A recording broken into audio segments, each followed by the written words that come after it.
Let's see how many copy strikes we can get. That's a great song. It is. It's an amazing song. I want to get the vinyl for it. Oh, they re-released it. I know. That's Cashmere, right? Yes. So, funny story about that song. My kids call him Led Zeppelin. Zeppelin. It's the Zeppelin. So, when I was growing up, I didn't own that record. I didn't own that CD. I didn't own the cassette.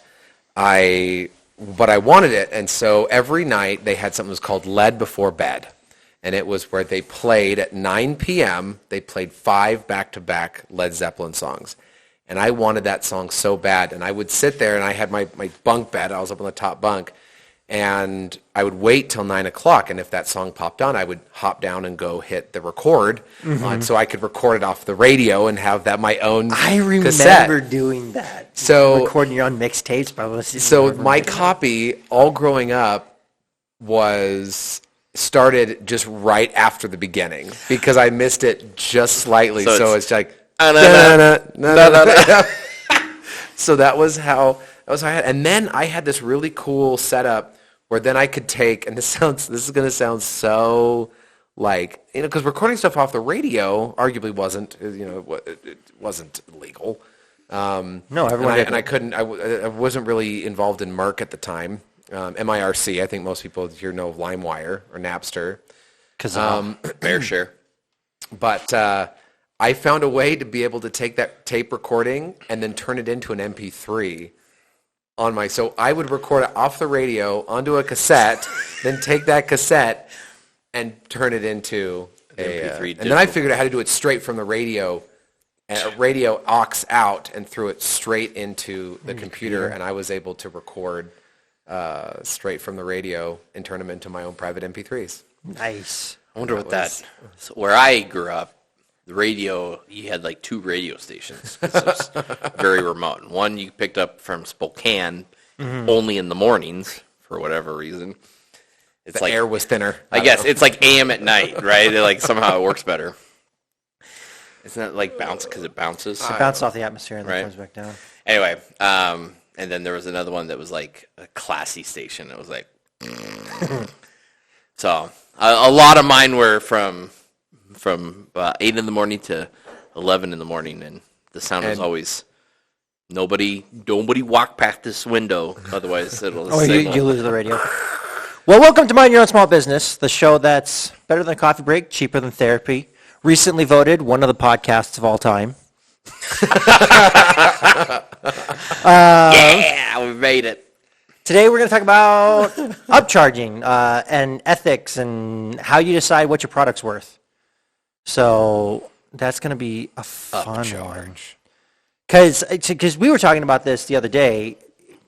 Basically, entrepreneurship is taking something that you can get for less money, adding value to it, and then selling it for that additional amount. That's all. That's essentially what all business is. That is exactly what all. I mean, you're creating something at a lower price point, and then whether you're building it or you're importing it or you are doing something that allows you to, to deliver it to someone else. It's kind of like you can get a banana from Walmart for a certain price. You can get a banana from Honduras for an even cheaper price. You can also get a banana at a gas station for even more. Okay? So you have that banana, it's the same banana. One of them is sitting in Honduras, and you're like, well, I don't want to fly to Honduras to just get some bananas. So Walmart says, hey, we got your back, but you're going to pay us more than they paid for it in Honduras.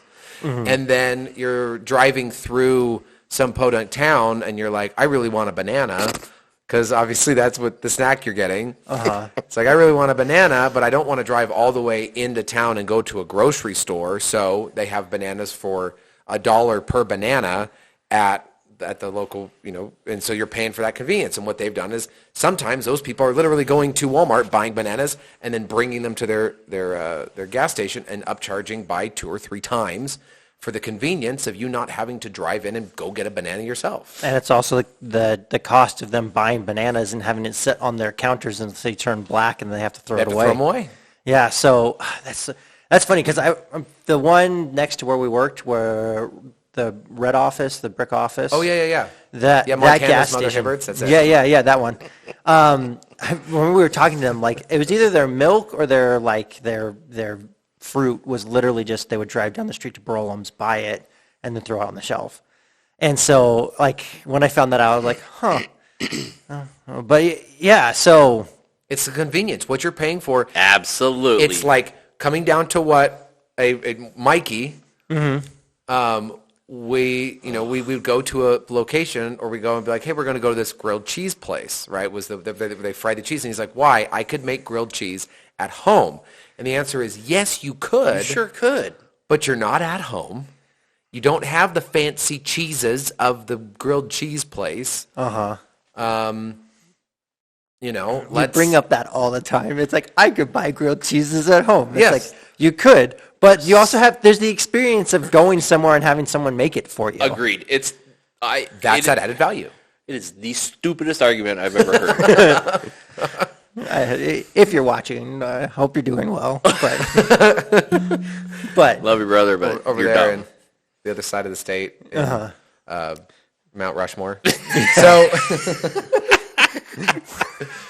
but you think about, well, what is that upcharge? I know that's where we're going with this. Is we say, well, and the ethics of upcharging and adding that value. And sometimes, as I mentioned, with the bananas, it's import. But right now we have non-sponsored Fizz-Biz, which is it's a soda shop here in Helena, and they're just a soda place. Now, to go get soda from a fountain is so inexpensive. For those of you who don't know, like fountain drinks they're pennies. The cup is worth more than the drink inside. Absolutely. But it's mostly water. Yeah. it's mostly and air. There's There's literally a lot of air in it. They literally put water and air and just a little bit of syrup. One of the major food groups, right? Candy corn, candy canes. Yeah. Corn syrup. Candy. I don't know what is he saying. What was the other one? Candy corn, Candy cane. candy cane. Sugar and syrup. Oh, it was something in syrup, but I think it was candy something. It's fine. You look it up. That doesn't matter. We're talking about Elf. Yeah. Will Ferrell, if you're listening, we love you. But I hate that movie. I do. Anyway. Stranger Than Fiction. It's my absolute favorite. It's a pretty fun one. I love When he's Stranger pulling the paper and he's like, it does sound like an ocean. We try to stick to the four main food groups: candy, candy canes, candy corn, and syrup. Okay. Oh, so the candy, first one is candy. Just candy in general. But when you look at that adding value, so you can go to this Fizz-Biz, you can get what kind of flavors did you add in this one? This one has Dr. Pepper, raspberry puree, and lime. 2 lime wedges. Now, you could have made that at home, right? You could have got a couple of cans and dumped them into a thing and then take some raspberries and chewed it up and spit it inside. And then Or use a blender.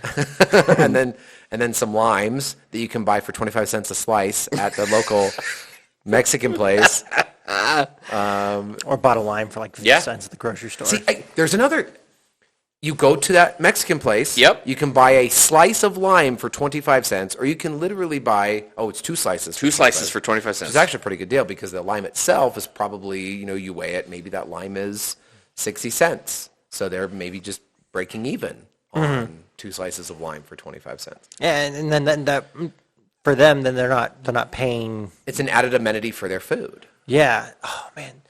Because so what brought this up is in my household, my wife and I get in. It's not an argument, discussion of are we charging Brian's private life. Are we charging enough? Because a lot of people, because she does photography. And her thing is like, I want to offer a budget package so that people who want nice pictures of their kids can afford it. And I'm like, yes, but you're spending this much time. And do you want to spend your time doing this or making your money doing this? And so it's like people are charging $1,500. You're charging $300. She's like, yeah, but these people wouldn't get these pictures otherwise. So I think that brings up another question that's maybe a different topic is, as an entrepreneur, what is your time worth, and does that value differ? Because I think it does. So I definitely. What do you mean by, how do you? Are you worth, is your time always, throughout like the whole day, is it always worth $50 an hour?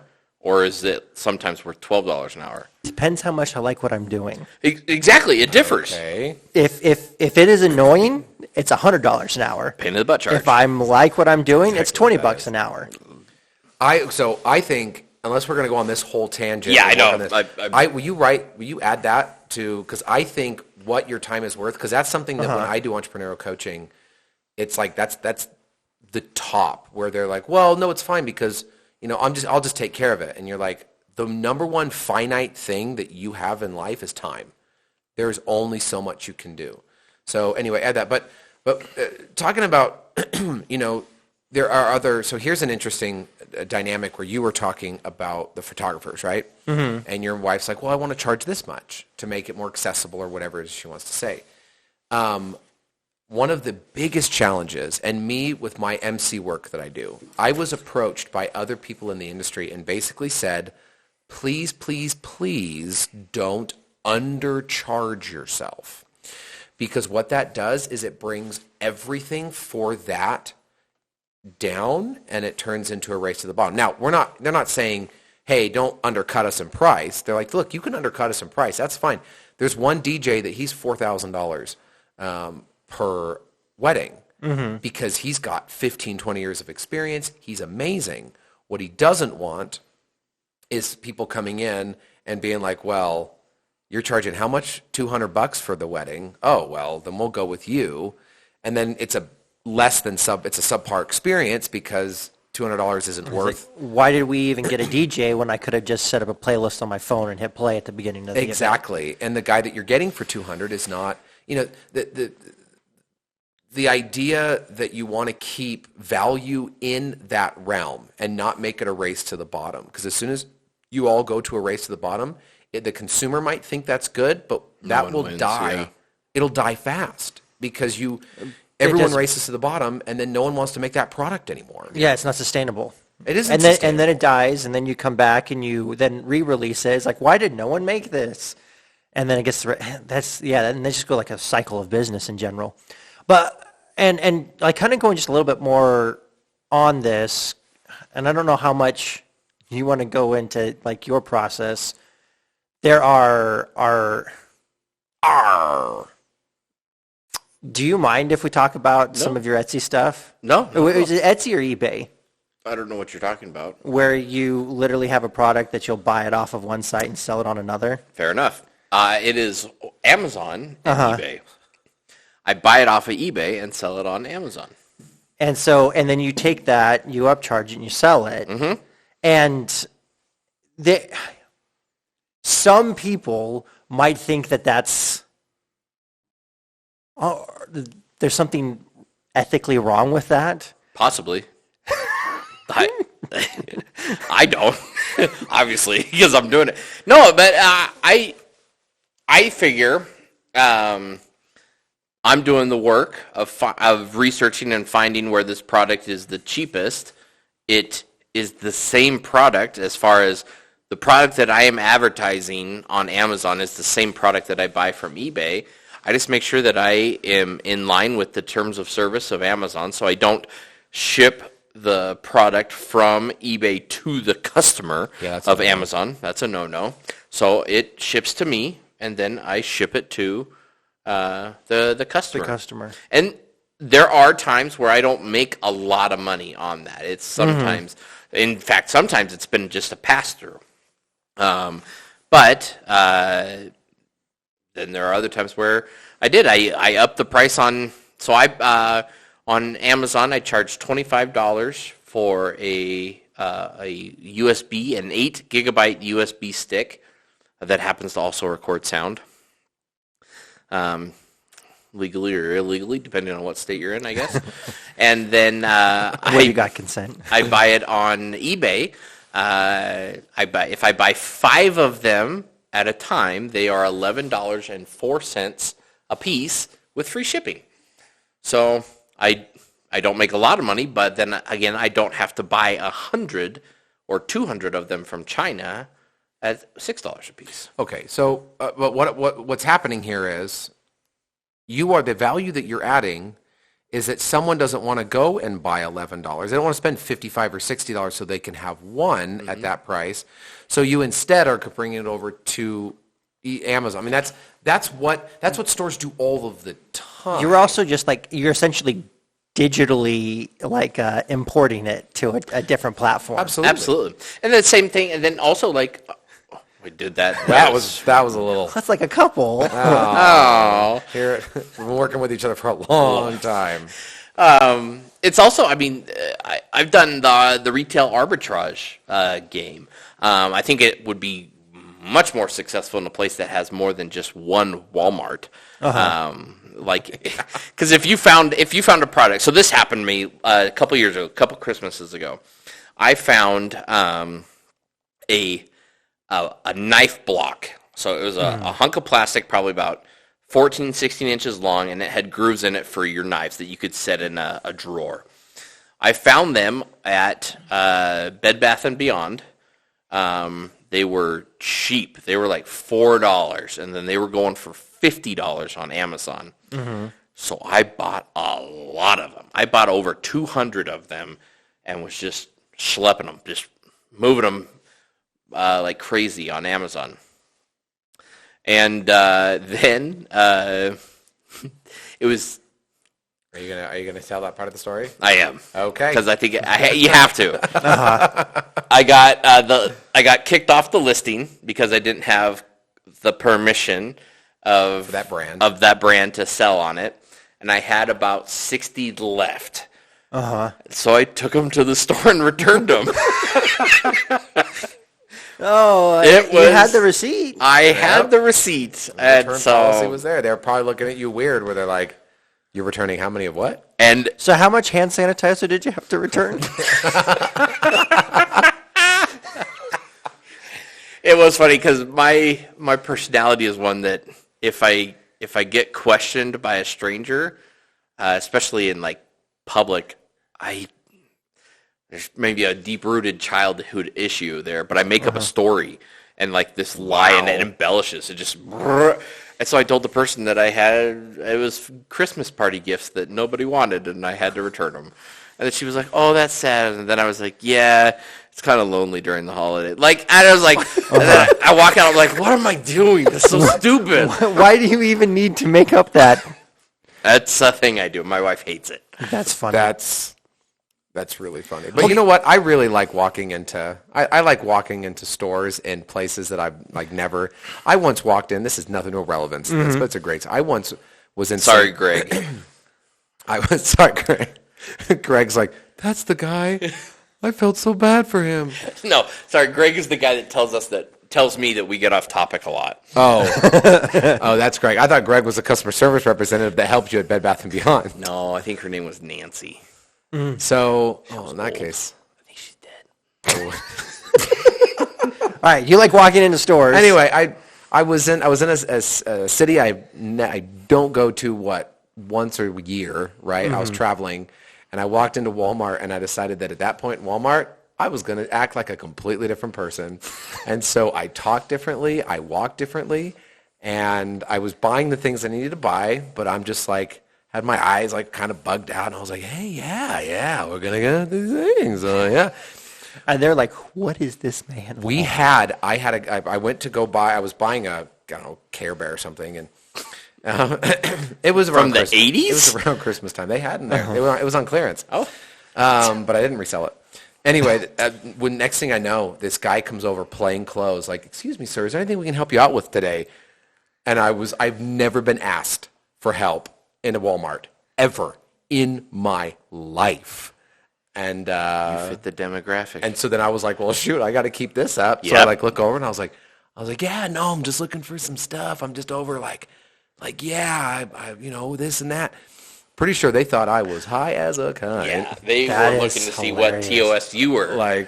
breaking. And but after a couple questions, he's like, "All right, well, let us know if you need anything." And then like turned the corner and then just disappeared again into like the crowd. I was like, "What?" Hey, And who's probably so lost if a you fed ever need chain. help at Walmart, Just ask crazy. just High. act a little crazy, a little cray. Goodness. It was super fun. But what I'm the arbitrage for Anthony mentioned the word arbitrage. By the way, I'm Thomas. This is Pepperoni. And that's Brian Thacker. Brian, yeah, it only took us 20 minutes to introduce Yeah, ourselves. that's who we are. If you're new to the 42, podcast, you should be 43. starting with episode whatever number this is. I think it's Okay. 11 or 12. It's 11. But arbitrage is basically finding one company that is selling an item, whether they're liquidating it or getting rid of it, and then finding another platform that you can sell it for more. So what's interesting, if you've ever gone to like a Ross or a Nordstrom rack and you see people that are walking around with their phones scanning barcodes, or even a Walmart Target Target clearance aisles, and they're basically searching through these things saying, can I buy this here and sell it for more somewhere else, whether that's on an eBay or an Amazon or even Facebook Marketplace, people that sit there and say, I'll take this chance. And what they're doing is they're taking the chance and making it more accessible. Because if you're, if you have a Ross that's in the middle of, say St. George, Utah, and you're like, no, people aren't going to find that except just those locals that are sitting there. But if you take that and put it on a national platform that Ross never did, you're going to find a larger market, and You could say that they're hoping to get lucky. Yes, More call. Oh, how's it go? that was a little Daft Punky of you. Well, no, I was thinking, is it hard work or luck? Oh, No. But wow, that's good. so the thing that I wanted to talk about is the people who. Oh, is this not what not you want to talk about- about? it's not all about you. It is. But what I want to talk about is going to the ethics side of that. There are a group of people who think that is. Who is this group of people? I don't know. Yeah, great. I've talked to several of them that think that is somehow Unethical? unethical, like scummy, sleazy, however you want to say it. Do you think it is that they're just jealous of the success? They think that it's like a get rich quick scheme, like, Oh, you don't get rich quick. Why? I have arbitrage stuff that I bought thinking this will move, and then and then it never does. no, Captain Picard's still sitting behind my desk. No, but it. Leonardo was hanging from the ceiling for That's a right. long time. He was returning. No, with something broken. I do. I have a problem with. I have a problem with people. We live in a society. You sounded like when you said that. What's the guy's name from The Office? The bald one. I have a problem with people. Oh, Creed. Chili. No, not Creed. The one who has like the the bowl accountant. cut. Oh, Why can't I think of this is embarrassing. The heavier one or Yeah. the old one? Yeah, I know who you're talking about. Kevin. Kevin. He's the one that spilled his chili. I have a problem with people. I have a problem with people that think that different like business professionals. So there are some people that I know that think that real estate agents are terrible to use and they should never use They're them parasites that live off of because the dreams of other people. they charge or their commission and that they do basically nothing and that they shouldn't do it. I disagree, and I think I disagree because of being an entrepreneur. I think why shouldn't they be rewarded for the effort that they're going through? Just because you may know how to do that, they have the license to do it, so they can do it legally. And shouldn't they be compensated for their time? The same exists in this, is that I know the ways in which to find a product, and if I buy a crock pot for $15 and it sells for $70, or I bought a subwoofer off of Facebook for $25 and sold it for $400 on Amazon. Yeah. I don't see an issue with that. Neither do I. That's one of those things that, like, if something's legal and there's no problem with it, like, yeah, why? Why is it an issue? Why even make it? And I think people problem. are okay. I think it's okay for people to be like, ugh, that bugs me. That's fine. But then to go out and say, like, they shouldn't be able to get theirs because I think it's wrong, I think that's a whole stupid issue. So it comes down to the added value because it's like this. It's okay. Let's talk about this, like your subwoofer, right? That you found, okay. So you found somebody. You noticed that there was a value in that subwoofer. I did this with a keyboard. I actually never sold the keyboard because I love it. But Another perk. There was this keyboard that someone was selling for about $25. It was a 1988 Yamaha, fully functioning. Like the sounds that come out of it are sounds that you just can't even make anymore. And they go on eBay for $200-$300. Wow. Now that person didn't know what they had, right? And you could say that about anything. You go to a Goodwill and flip Garage records. sales. Go to a garage sale and find something that you recognize as gold because you're smarter, and you go, that ring is real. This diamond is real. And they just thought it was a kid's toy because their kids have been playing with it for the last 10 years because they dug it up out of the backyard. You had that ability to look at it and say, oh, I know this. I know what this is worth. And you picked it up, and that person was happy. I'm assuming that person wasn't unhappy with oh, I sold it. Ugh. For exactly what I For asked exactly for. what I was wanting. On the flip side, the person who bought it is like, I've been looking for the subwoofer everywhere. It's $600 brand new, and I bought it for $400 from you. I saved $200. You saved him $200. You gave him the $40 that he was wanting, so he got what he needed. The other guy got what he wanted, and the next thing you know, both parties are happy. I think the problem is, and that's why monopolies don't work. So if you have somebody that is buying something for $1 and selling it for $200, okay, and someone else comes in, like in your situation, and says, well, shoot, I can do the same thing. I can buy it for $1, and I'm happy with selling it for $50. Great. Sell it for $50. Sell it for $20. Don't sell it for $2, because so many of these people say, well, just mark it up double. Well, you have no idea what it costs to market to people. If you're spending 30 to 40% just to get it in front of the key eyes, that's a cost that's very prohibitive. I think that's where a lot of people fail in business at the beginning is understanding how much to mark things up. Because that's the one thing before I ran my own business that I would go like, oh man, look, I can go on Alibaba, buy this for this much. They're selling it for this much. Like, how can they live with themselves with making they're essentially I don't know.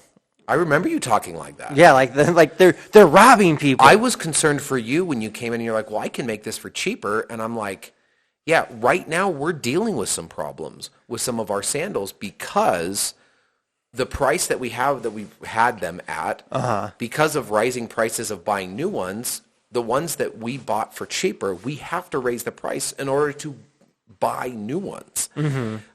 So there's marking up because you're adding that value that's how it works. And people are happy because you put in your effort, you make the money. I think about real estate. Real estate agents are nothing more than really big grilled cheese salesmen, okay?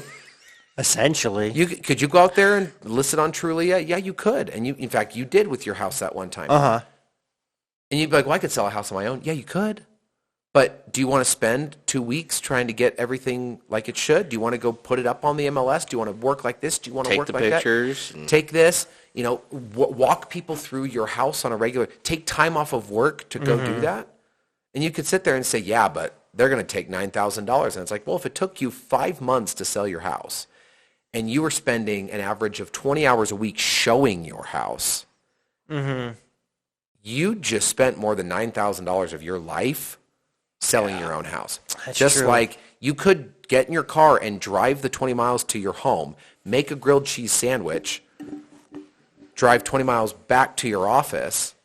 Or you can spend $6 and buy one. Or you can spend $6 and go buy a grilled cheese that someone is just making, the economies of scale. They are able to make your grilled cheese sandwich faster, tastier, better, and arguably less money than you driving home and doing it yourself. Well, but so something else that this conversation has reminded me of is That the world is flat. the world is like, well, no, it's why people keep wholesale value so close to the chest. Oh, Because absolutely. as soon as you tell someone that, okay, I spent $2 to get this and I'm selling it for $50, they're like, what kind of monster are you? It reminds me of do you remember the Shark Tank one about the guy who made the the product that protects saplings.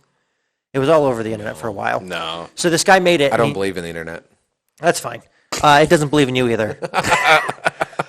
This guy was making it. He's like, okay, it cost me about 5 cents, and I'm going to sell it for 25 cents. And the guy's like, he's like, why are you charging so little? He's like, because like farmers are poor, and like he's like, yeah, but how's your business doing? And he's like, oh, we're barely able to make ends meet. And he's like, we need to up your price, and we need to advertise more, and we got to find people who are going to buy in bulk. And so these people who have made money are like, you got to change your approach. And it's this. I don't think that you need to go all in with the way that like corporate America looks and sells things, but you do have to look at the market and price your stuff according to the market, because you don't want someone to look at it and be like, okay, this is supposed to be $50. You're selling it for $10. Is it stolen? Is it broken? Like, why is it so cheap? And I think that's something, I think we've discussed that, hit on it a little bit here, is I think that's something as entrepreneurs and business owners that we have a hard time getting around, is sometimes the things that we like and we want to sell aren't worth what we want to sell them to. Or they're not, how am I wanting to word it? What we are wanting to sell them for is not what the market is willing to pay for it. Oh, that's true too. And I think that's hard to do. That is tough. The other thing is, okay, so I sell flashlights. I currently still have the listings Oh up. yeah, I still owe you for a knife. Yeah, and I also sell pocket knives. And it's funny because, yeah, they're great knives. They For are. those who are just listening, he just whipped a knife out. Yeah, almost hit me in the face with it. If you're going to do that, do it next to a... Yeah. That didn't even sound good. I showed the flashlight to my dad, and he's like, it's a cool flashlight. I would never pay that much for it. I got something in my throat. He's getting emotional He is getting- about his flashlight. And his father, there's some issues No, yeah, there. I have some deep-seated issues. Regarding I need to your go dad get a drink real quick. Oh my gosh, he's dying. Well, that's it. It's probably because your heart is in your stomach. Yeah, that's why the problem is. So, well, he's gone. Well, yeah. Well, he's gone. So, we're just... Hey. Let's play some copyrighted music.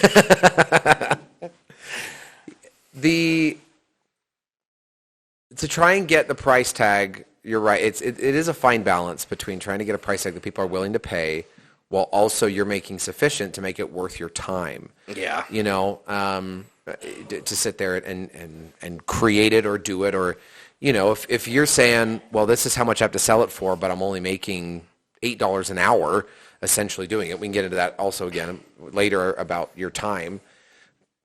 Then it's not worth it. You have real estate agents that are really successful. You have other real estate agents that's the only sale they're going to have for 3 A long months. time. Yeah. And so they make one sale. It's $10,000. It's like, hooray. But that was one sale, and they won't make another one until 60 days later. Or everything goes into recession, and all of a sudden, no one's selling their house anymore. And the market isn't hot. It's very easy to make money when it's easy to make money.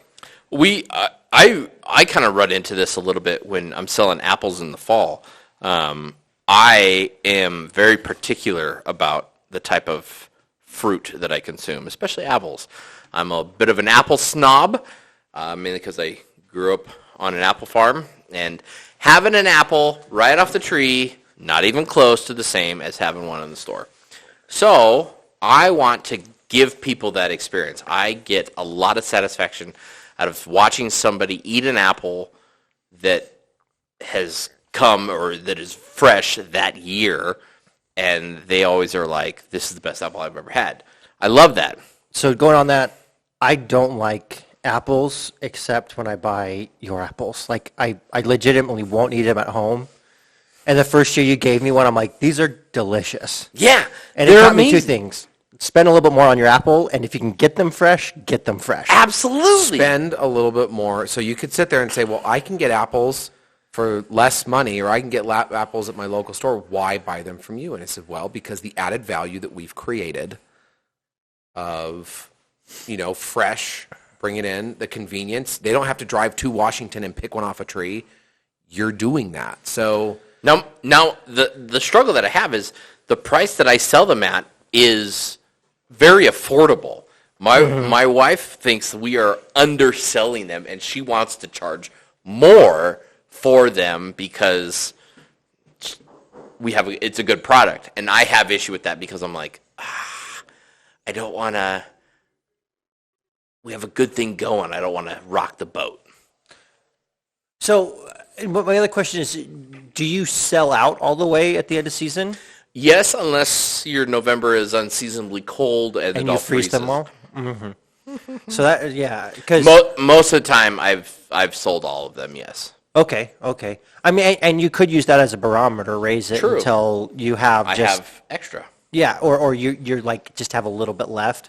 But yeah, we have the opposite problem. I tell my wife we need to sell stuff for more, and you're But I'm in very, very soon. I will be releasing a fruit product, a freeze-dried fruit product that is bananas awesome. It's not bananas though. It's another thing that the market price of what they're going for, freeze-dried food on the internet can be very pricey. Yeah. And I am wanting to not disrupt that by saying I'm going to be the bottom, the lowest price possible. I'm wanting it to be more affordable for people, so I'm coming in a hair under what other things are going for.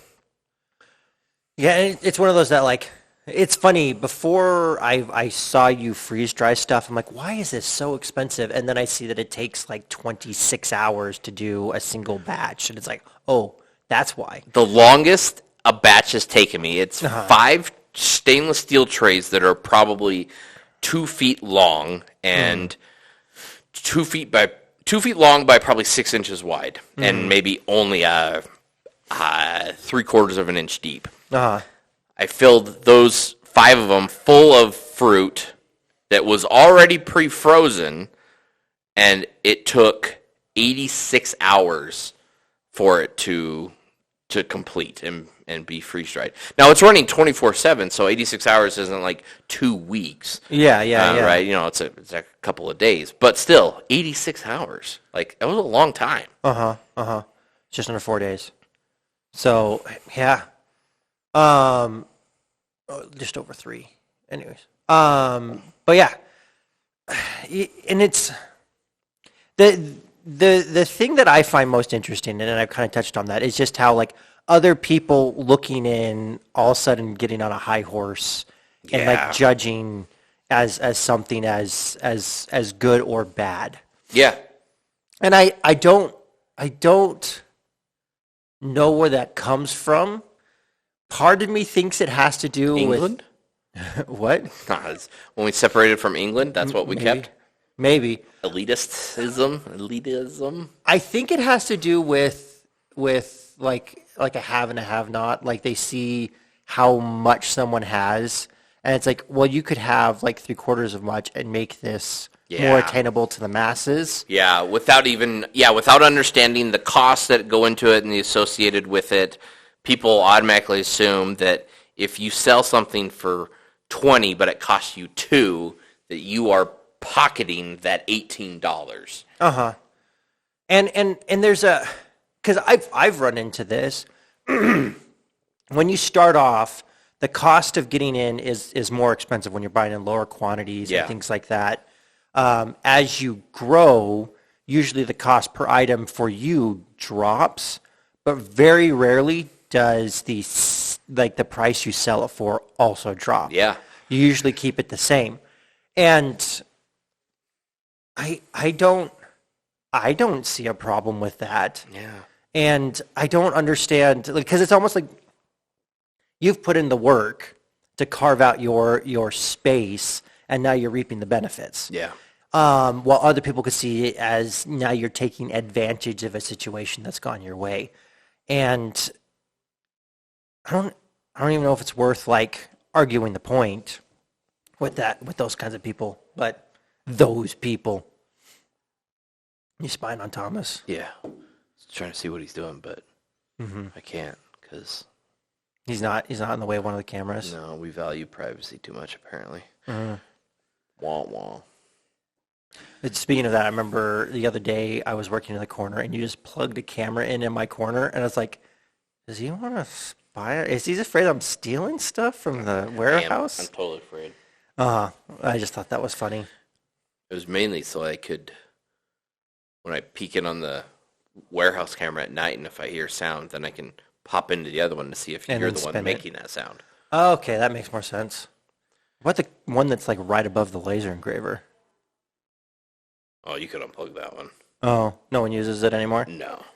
We used to use that one when people were preparing our products and stuff. So you look at it, make sure that they weren't sleeping on the bathroom floor. No. Sorry, Tucker. So, do you have anything else to talk about the subject, Juan? No, I think we kind of beat it dead. I think everyone's entitled to their thoughts. But until you know what it costs someone, I don't think it's fair to judge them on what they're charging. Mm-hmm. And I also think that goes for corporate products as well. I think that maybe some understanding is needed when you drive up to a window, a restaurant, a drive-through window, and you're like, oh my gosh, this burger was $10? Then don't buy it. They have employees, they have the rent on the facility, they have the power, they have, there are costs, and just like you expect to be paid for your work, those people All right, so then here's a question. When does someone cross the line? When is it too much? I would say, let's see, I'm trying to think of a company I don't like.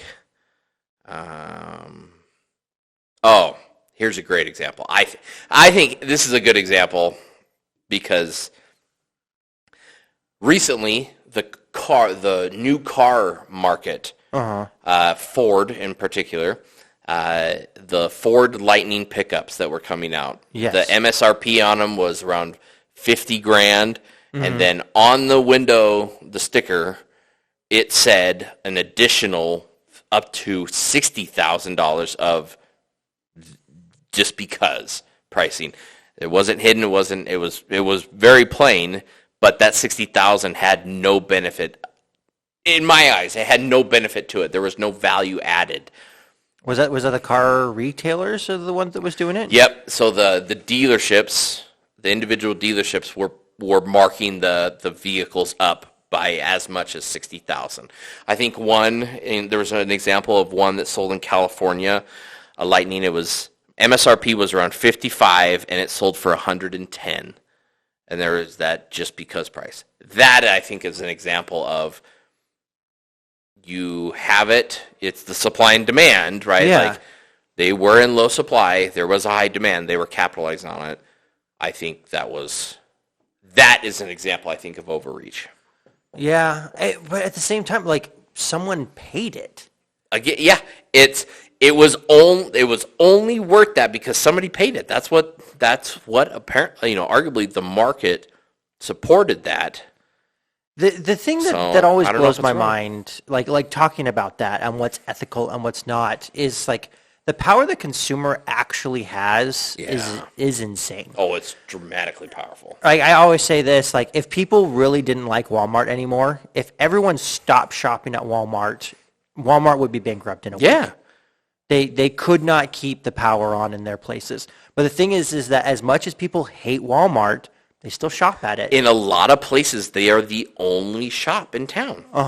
And you can't, And then you argue, are they the only shop because they've put all the other people out of business? Yeah, it's a whole chicken egg thing at that point. But at the same time, the reason why the other people went out of business is they can't keep up with the prices. And so if they didn't want the Walmart there, you just tighten your belt strap and you pay the higher prices, which you already were before the Walmart. Or add more value. Yeah, and we still have an Albertsons here. And another local chain. Yeah, in Montana. I think there's Brolum's in Montana. Yeah, no, yeah, we have three. We have three grocery stores. One is a Walmart, but then we have an Albertsons and a Brolum's. Was open in the same parking lot. Yeah, as Walmart. And never went out. In fact, if I understand it correctly, Albertsons owned the building, and Walmart paid Albertsons rent. That is insane. But to be fair, that Walmart didn't always have grocery. It's true. So it was a different store for a while. But still, it is very fascinating. But yeah, our town currently supports 3 grocery stores. Mm-hmm. One of them is a pretty big Walmart, a Walmart supercenter, if you will. Mm-hmm. But yeah, we have 2 other grocery stores that, for all intents and purposes, provides a career for people. And what's fascinating is that in my mind, they hit different markets. Because you have Brolums is people who don't have cars. Yep. That want to walk. Close to students, close to people that walk. Albertsons are for people who are established in the area. Also, like to do their shopping on Sundays. Yeah. And then you have Walmart, which is the one where anyone who has a car and doesn't want to spend a lot of money goes to. It is the more economical option because of... But, here's another thing. Do you end up spending more at Walmart because it's cheaper and it has more things? Or we've digressed a little bit. Oh, but I think I know what this... For those of you who aren't on the video, I left because I had to go make money, and I did. Uh-huh. But are you talking about the whole... You're not talking about the... You know what? I'm just going to let you talk. I'm not going to ask. Yeah, see if you can guess what we're talking about. We were talking about... So we had gone over a little bit into, I'm trying to think how we got over to Walmart. It was, I can't remember how we got to Walmart. It was Don't that... we all feel that way sometimes? It was that, Walmart is the only shop in town for some people. Walmart may have pushed mom and pops out of the grocery stores and could the mom and pops... Power of the consumer. That's what it was, yeah.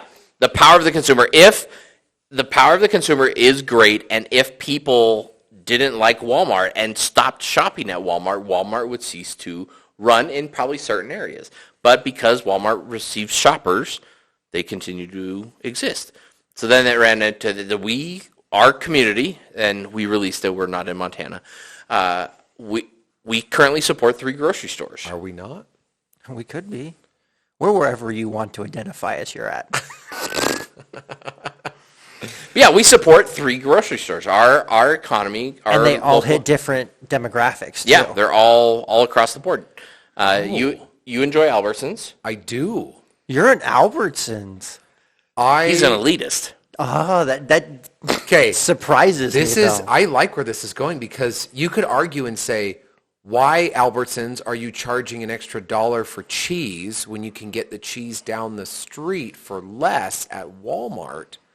Uh-huh. But I like shopping at Albertsons because there's, being in a town with a lot of college students. There's less college kids there. There's less people in general. I'm not waiting in line. In general. Oh, that's true. I walk into Albertsons. I walk out of Albertsons. I go in. I buy what I need. And and I think that some of their stuff we feel like their produce is less picked over and less. It's a better produce. Whether or not that's perception, I don't know. It could come off the same truck. Who knows? That's true.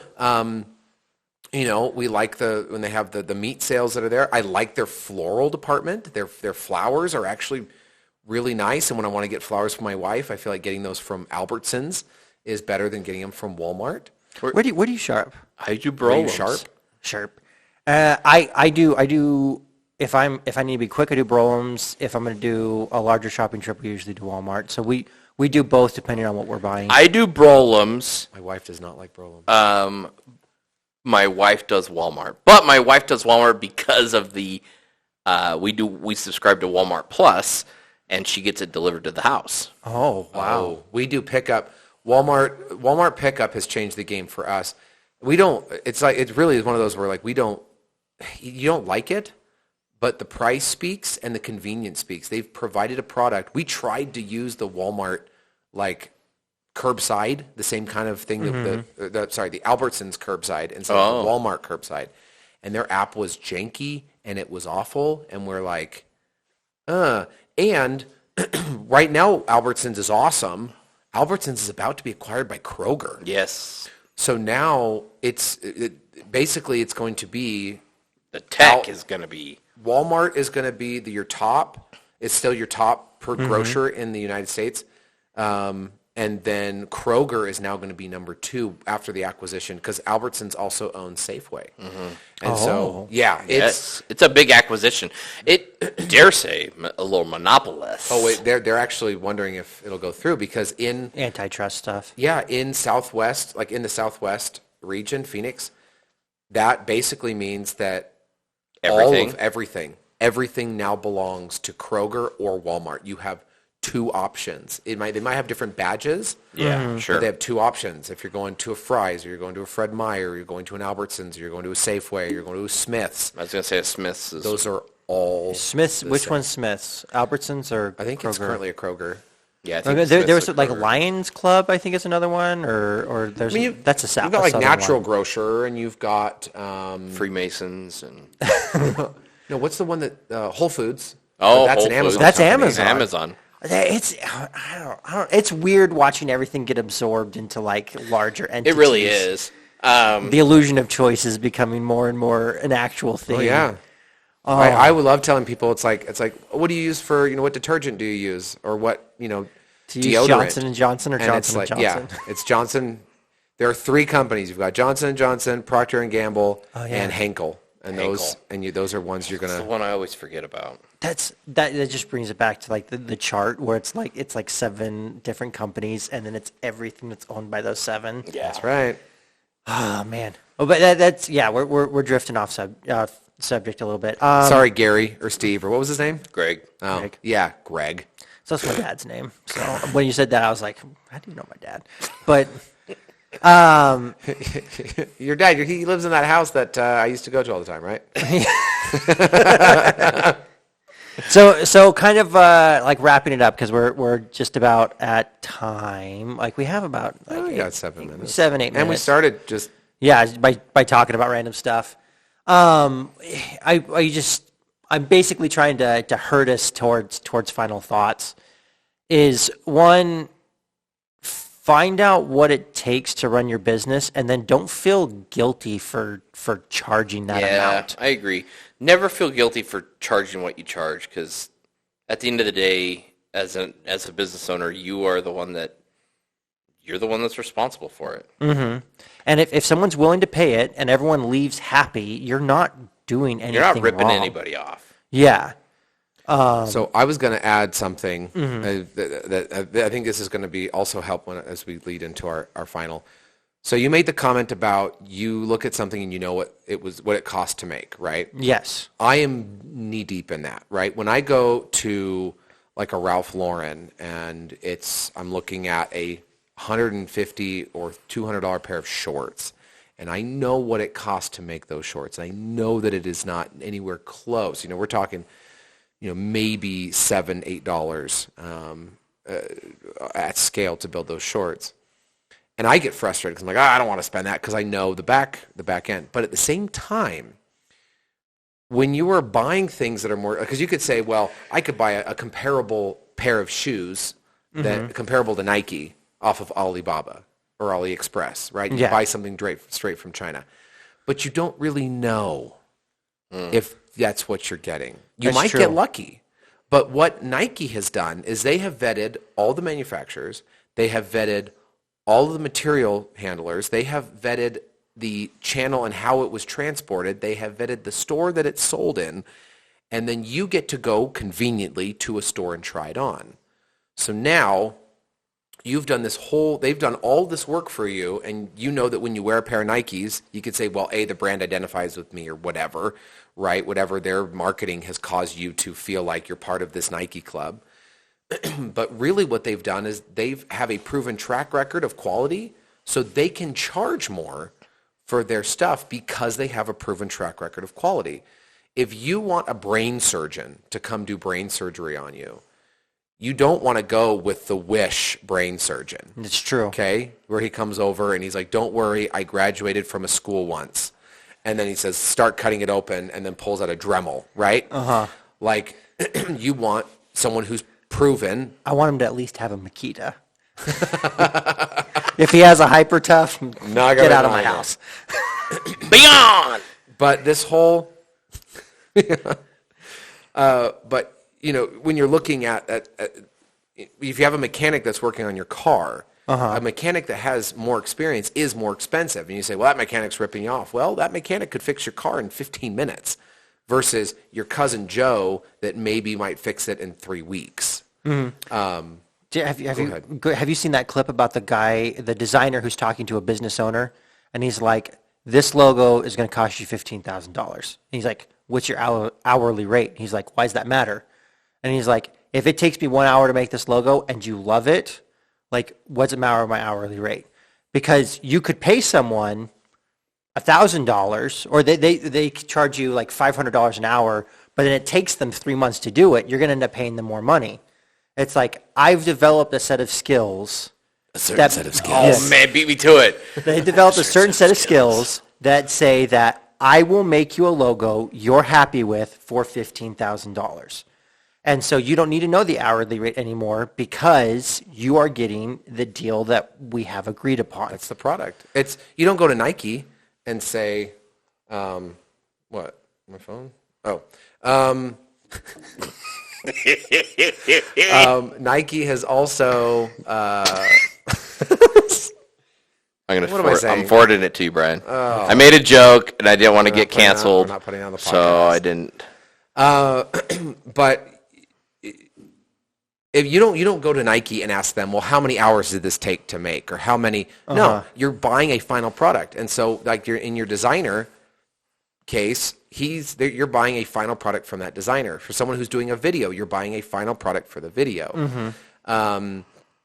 With my MC and event host work, it's like the question is asked, well, but we're only using you for a couple hours.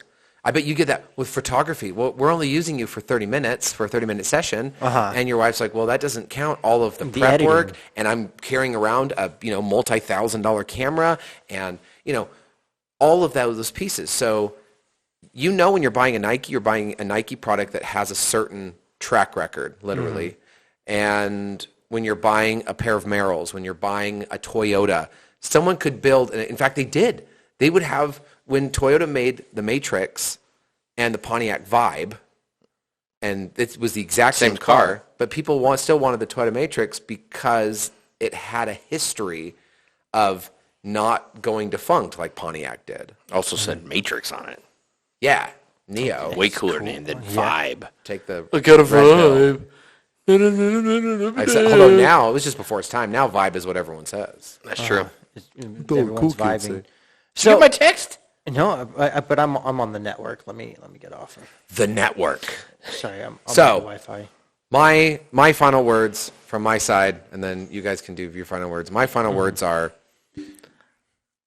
find where is the happy medium where those that you are buying the product from or building the product matches. You make sufficient for what you need, as well as coming to a conclusion. Boy, that was kind of convoluted. Let me reset. Come up with a price that is a happy medium where your customer is happy paying it, and then you are happy with what you're making between where you're getting it from and what you're selling it for. And once you find that, if it's 5x, if it's 10x, if it's 20x, it's whatever that you found, because I know handmade ukulele builders that build things that it's a $5,000 ukulele, but they only build 12 of them a year. And that's what they do. And you can say, well, I could buy one that's from the local shop for $200. Do they play much different? You could say arguably not, but I'm happy with that more expensive ukulele because X, Y, and Z. So that's it. That's all I'm going to say. Yeah, and kind of going off of that, like what I've got from talking to you guys, if you're happy and you feel comfortable with what you're doing and the customer's happy, if a third party's upset about the transaction, like just don't sweat it, because there's so many other things to worry about with your day that you don't need to worry about that. It also makes you wonder, like, why do they even care? Especially if they're not part of the transaction. They're not part of the transaction. Why do they care? But yeah. So, anything else you wanted to say? No. Be well. Be good. All right. Well, thank you so much for watching. Podcasts, the audio version's available anywhere. Audio podcasts are available. Videos available on YouTube and Rumble. And we come out on Wednesdays. So we will see you around. Did you get my text?